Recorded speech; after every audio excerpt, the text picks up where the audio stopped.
আসসালামু আলাইকুম। আজকের সময় নিউজে আপনাকে স্বাগত। শুরুতেই সংবাদ শিরোনাম, পরে বিস্তারিত। দর্শক, জানিয়ে দেব আজকের গুরুত্বপূর্ণ সংবাদ। শুরুতে থাকবে সংবাদ শিরোনাম, পরে বিস্তারিত।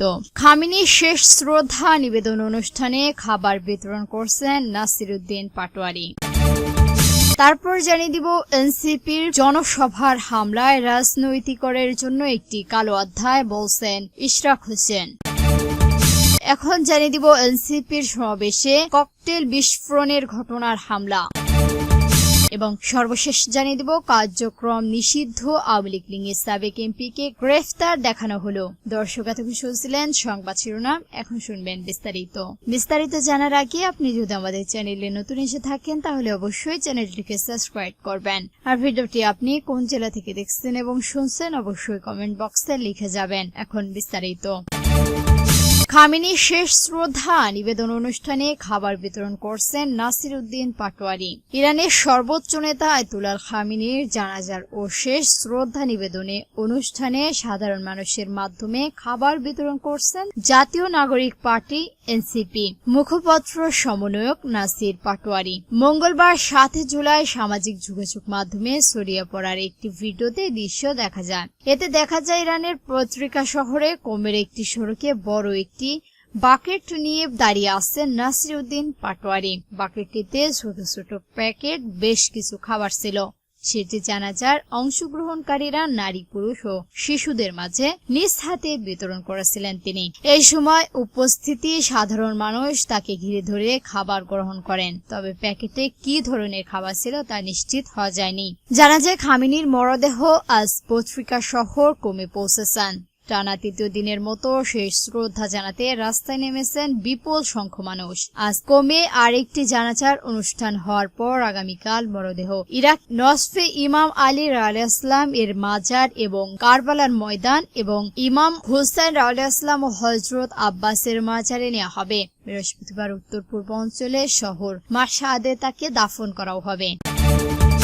এনসিপির জনসভার হামলায় রাজনীতির জন্য একটি বড় কালো অধ্যায়, ইশরাক হোসেন। সাভারের এনসিপির জনসভা হামলা ও ককটেল বিস্ফোরণের ঘটনায় তীব্র নিন্দা ও প্রতিবাদ জানিয়েছেন বিএনপি নেতা ও মুক্তিযোদ্ধা মন্ত্রণালয়ের প্রতিরক্ষা মন্ত্রী ইশরাক হোসেন। একই সঙ্গে তিনি ঘটনার জড়িত দ্রুত নিরপেক্ষ তদন্তের মাধ্যমে শনাক্ত করা আইনের আওতায় এনে দৃষ্টান্তমূলকভাবে বিচার ও শাস্তির দাবি জানিয়েছেন।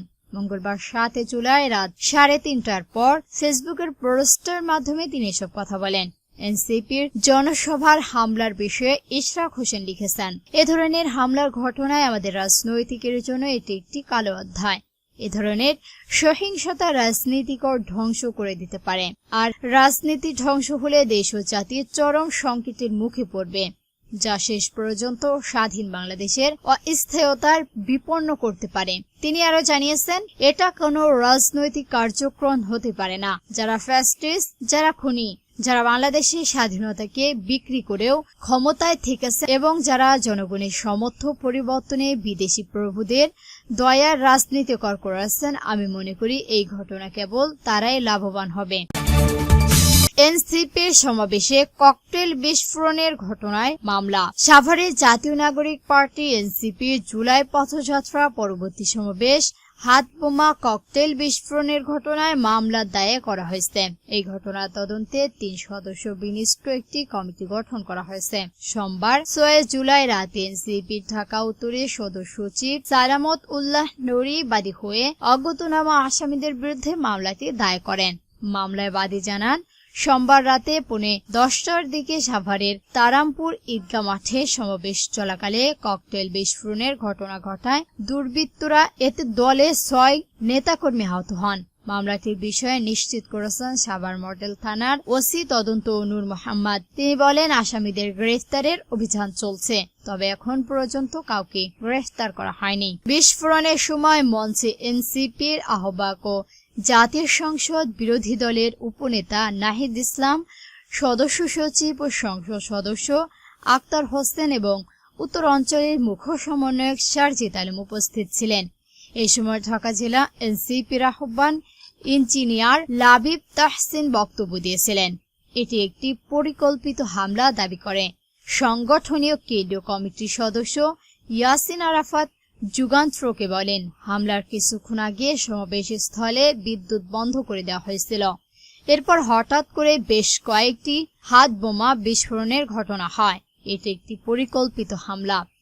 এই ঘটনায় জুলাই শহীদ শ্রবল গাজা বাবা মান্না গাজী ও 2 জন সাংবাদিক সহ 6 জনকে গুরুতর আহত অবস্থায় এনাম মেডিকেল কলেজ হাসপাতালে ভর্তি করা হয়। আহতরা হলেন মান্না গাজী, শাহিন খন্দকার, জসিমউদ্দিন মোহাম্মদ, শাহাদাত হোসেন। ডিবিসি নিউজকে ক্যামেরার পার্সল মোহাম্মদ মুজুন এবং এনসিপি নিউজের মাল্টিমিডিয়া রিপোর্ট মোহাম্মদ সাইদুল ইসলাম। কার্যকর নিষিদ্ধ আওয়ামী লীগের সাবেক এমপিকে গ্রেফতার হল। রাজধানীর শাহবাগ থানার বিস্ফোরকের আইনের মামলায় কিশোরগঞ্জের 5 আসনের কার্যক্রম নিষিদ্ধ আওয়ামী লীগের সাবেক সংসদ সদস্য আফজাল হোসেনকে গ্রেফতার করেছে আদালত। সোমবার 6 জুলাই ঢাকা মেট্রোপলিটন ম্যাজিস্ট্রেট অন্তত তদন্ত কর্মকর্তা আবেদনের পর পরিপ্রেক্ষিতে এই আদেশ দেন। তদন্ত কর্মকর্তার আসামিকে আদালতে হাজির করে তাকে গ্রেফতার দেখানোর আবেদন করেন।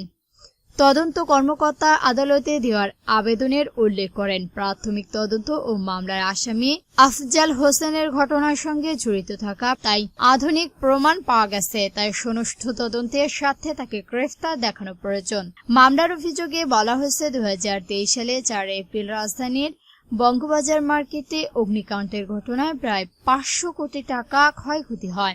এই ঘটনায় মোহাম্মদ কামাল হোসেন রিপন বাদী হয়ে একটি মামলা দায়ের করেন। মামলায় আফজাল হোসেন 17 জনের নাম উল্লেখ করেন এবং অজ্ঞাতনামা আরো 20 থেকে 30 জনকে আসামি করা হয়। দর্শক, আজকে সংবাদ ছিল পর্যন্তই। ভিডিওটি ভালো লাগলে অবশ্যই একটি লাইক দিবেন আর এরকম নতুন নতুন নিউজ পেতে আমাদের চ্যানেলটিকে সাবস্ক্রাইব করে আমাদের সঙ্গে থাকবেন।